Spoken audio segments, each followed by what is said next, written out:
മലയാളത്തിലെ മഹാനടനായ മമ്മൂട്ടിയും മോഹൻലാൽ എന്നിവരെ കേന്ദ്ര കഥാപാത്രമാക്കി മഹേഷ് നാരായണൻ ഒരുക്കുന്ന മൾട്ടിസ്റ്റാർ സിനിമയാണ് പാട്രിയറ്റ്. 19 വർഷത്തിനു ശേഷമാണ് മമ്മൂട്ടിയും മോഹൻലാലും വീണ്ടും ഒരു സിനിമയ്ക്കായി ഒരുമിക്കുന്നത്. ഇപ്പോഴിതാ പാട്രിയറ്റിലെയും ഫാസിലിന്റെ സംവിധാനത്തിൽ പുറത്തിറങ്ങിയ ഹരികൃഷ്ണൻസ് എന്ന സിനിമയുടെയും സാമ്യതകൾ കണ്ടെത്തിയിരിക്കുകയാണ് സിനിമാ പ്രേമികൾ. ഹരികൃഷ്ണൻസിന്റെ പ്രധാന വേഷത്തിൽ എത്തിയവരായിരുന്നു മമ്മൂട്ടിയും മോഹൻലാലും കുഞ്ചാക്കോ ബോബനും രാജീവ് മേനോനും. ഇവർ എല്ലാവരും വർഷങ്ങൾക്കിപ്പുറം പാട്രിയറ്റിലൂടെ വീണ്ടും ഒന്നിക്കുന്നു എന്നാണ് പ്രത്യേകതയെന്ന് ആരാധകർ കണ്ടെത്തിയിരിക്കുകയാണ്. 1998 പുറത്തിറങ്ങിയ ഹരികൃഷ്ണൻസ് വലിയ വിജയം നേടിയ സിനിമയായിരുന്നു. ബോളിവുഡ് താരം ജൂഹി ചൗളയായിരുന്നു സിനിമയിലെ നായിക.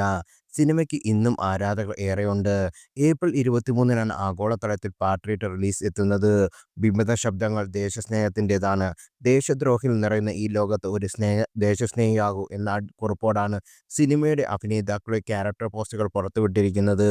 വെക്കേഷൻ റിലീസ് ആയതുകൊണ്ട് തന്നെ സിനിമയ്ക്ക് വലിയ കളക്ഷനുകൾ നേടാനാകും എന്നത് തന്നെയാണ് പ്രതീക്ഷയാച്ച.